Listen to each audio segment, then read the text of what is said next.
नमस्कार विद्यार्थी मित्रांनो, मी सतीश लांडे आपल्या @सतीश लांडे सर या युट्यूब चॅनलवरती स्वागत करतोय। गेल्या 3 दिवसापासून आपण शिक्षक अभियोग्यता व बुद्धिमत्ता चाचणी 2025 या परीक्षेमध्ये जे विषय आहे त्या विषयामधले कोणते टॉपिकची तयारी आपल्याला करायची याविषयी आपण चर्चा करतोय। काल आपण मराठी या विषयातले कोणते टॉपिकची तयारी करायची याविषयी आपण चर्चा केली। आज आपण इंग्रजी या विषयातले कोणते टॉपिक परीक्षेला येऊ शकतात किंवा 2022 ला कोणते प्रश्न कोणत्या टॉपिकवर विचारले होते याबद्दल आज आपण चर्चा करणार आहोत। मित्रांनो, हा व्हिडिओ बनवण्यापाठीमागचा माझा उद्देश हाच आहे, जेव्हा मी 2017 व 2022 ची अभियोग्यता दिली त्यावेळेस कोणत्या विषयातले कोणते टॉपिक परीक्षेला येतील याबद्दल आम्हाला कोणत्याही स्वरूपाची माहिती नव्हती। त्यावेळेस आम्ही कोणतंही पुस्तक घ्यायचो ते सुरुवातीपासून शेवटपर्यंत वाचून काढायचो, म्हणजे आमच्या अभ्यासाला कोणत्याही प्रकारची दिशा नव्हती। हीच परिस्थिती आपली होऊ नये, आपल्याला कोणत्या विषयातले कोणत्या टॉपिकची तयारी करायची हे आपल्याला कळावे यासाठी हा व्हिडिओ बनवण्याचा मी छोटासा प्रयत्न करतोय। विद्यार्थी मित्रांनो, इंग्रजी या विषयाबद्दल जशी तुमच्या मनामध्ये भीती असते तशीच माझ्याही मनामध्ये 2022 ला भीती होती। परंतु आज जे काही टॉपिक मी सांगणार आहे या टॉपिकवर 2022 ला प्रश्न विचारलेले होते आणि ही परीक्षा जेव्हा 2022 ने IBPS ने घेतली होती आणि आता 2025 ला पण IBPSच घेत आहे। म्हणजे माझ्या सांगण्याचा उद्देश हा आहे मित्रांनो की टॉपिक तेच राहणार आहे, फक्त प्रश्नांचं स्वरूप या ठिकाणी बदलणार आहे। 2022 च्या अभियोग्यतेमध्ये इंग्रजी या विषयामध्ये सगळ्यात महत्वाचा प्रश्न IBPS न विचारला होता, तो म्हणजे फाइंड द एरर्स। आपल्याला वाक्य दिले जातं आणि त्या वाक्यामधलं एरर आपल्याला शोधायचं असतं। मित्रांनो, एक वाक्य दिलेलं असतं, ते वाक्य ABCD अशा 4 ते 5 भागामध्ये विभागलेलं असतं आणि त्या वाक्यामध्ये ग्रॅमॅटिकली कुठे ना कुठेतरी मिस्टेक त्या ठिकाणी असते, तर ती मिस्टेक आपल्याला त्या ठिकाणी शोधायची असते। आता फाइंड द एरर्स हा प्रश्न 5 मार्काला 2022 ला विचारलेला होता।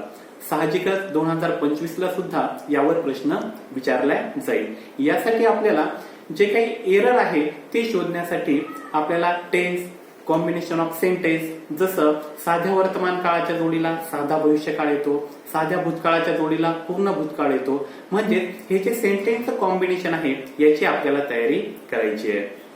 त्यानंतर 2022 ला इंग्रजी विषयामध्ये डायरेक्ट इनडायरेक्ट वर एक प्रश्न विचारलेला होता। आता हा प्रश्न सरळ सेवेसारखा येणार नाही, म्हणजे सरळ सेवेला कसं वाक्य दिलेलं असतं आणि त्याचं इनडायरेक्ट स्पीच आपल्याला बनवायला सांगतात, असं मात्र इथे नाहीये। IBPS आपल्या ज्ञानाचा या ठिकाणी कस घेणार आहे। तर 4 वाक्य दिलेले असतात, त्यातलं इनडायरेक्ट केलेलं करेक्ट सेंटेन्स आपल्याला त्या 4 वाक्यातून निवडायचं असतं। त्याच्यानंतर चेंज द व्हॉइस, सेम तिथे पण 4 वाक्य दिलेली असतात, त्यातलं करेक्ट चेंज द व्हॉइस आपल्याला निवडायचं असतं। म्हणजेच मित्रांनो बघा, आपल्याला कोणकोणत्या टॉपिकची तयारी करायची, पहिलं डायरेक्ट इनडायरेक्ट स्पीच, दुसरं चेंज द व्हॉइस, त्याच्यानंतर कॉम्बिनेशन ऑफ सेंटेन्स ज्याला आपण फाइंड द एरर्स मधले प्रश्न मी तुम्हाला सांगितले। त्यानंतर आपल्याला क्वेश्चन टॅग वर सुद्धा प्रश्न विचारला जातोय। क्वेश्चन टॅग वरचा प्रश्न मात्र सरळ नसतो, तर क्वेश्चन टॅग वर जे अपवादात्मक उदाहरण आहे ते त्या ठिकाणी IBPS आपल्याला विचारेल।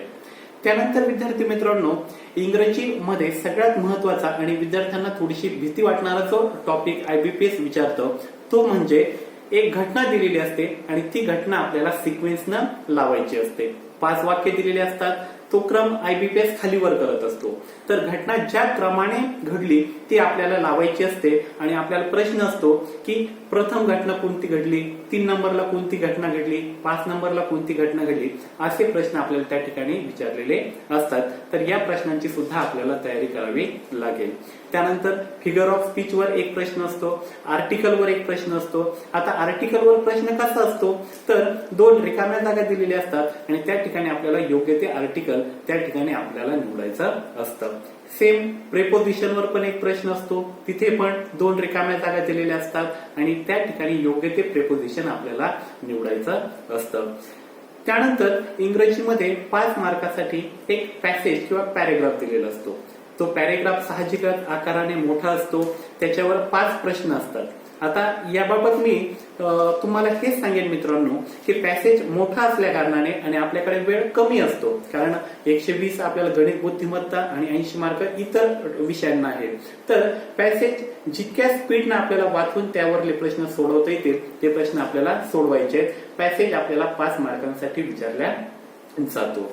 तर विद्यार्थी मित्रांनो, एक शॉर्टली मी तुम्हाला सांगेल, इंग्रजी या विषयामध्ये आपल्याला direct indirect speech, change the voice, question tag, preposition, figure of speech हे टॉपिक आपल्याला करायचे. त्यानंतर क्लॉज वर सुद्धा एक प्रश्न IBPS ने 2022 ला विचारला होता. तर क्लॉजची सुद्धा आपल्याला या ठिकाणी तयारी करायची. त्यानंतर जे टेन्स आहे तर टेन्सवर आधारित फाइंड द एरर्स यामध्ये IBPS प्रश्न विचारतोय. तर या सगळ्या टॉपिकची आपल्याला तयारी करायची आहे. इंग्रजीवर 20 ते 22 प्रश्न IBPS त्या ठिकाणी विचारत आहे.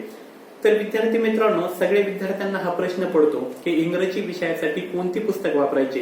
तर त्या ठिकाणी आज पालांड सुरी आहे, बाळासाहेब शिंदे सर आहे, त्याच्यानंतर AM शेख सर यांचं सुद्धा पुस्तक आहे. तर आपल्याला जे पुस्तक योग्य वाटेल त्या पुस्तकातून आपण ही तयारी करू शकतो. तर या व्हिडिओच्या माध्यमातून इंग्रजी विषयातले कोणकोणते टॉपिक आपल्याला करायचे ही माहिती आज आपण घेतली. उद्याच्या व्हिडिओमध्ये आपण बाल मानसशास्त्र किंवा मानसशास्त्र या विषयातले कोणकोणते टॉपिक परीक्षेला येऊ शकतात किंवा 2017-2022 ला कोणते टॉपिक होते आणि 2025 ला कोणते असू शकतात यावर आपण उद्या चर्चा करूया. मित्रांनो,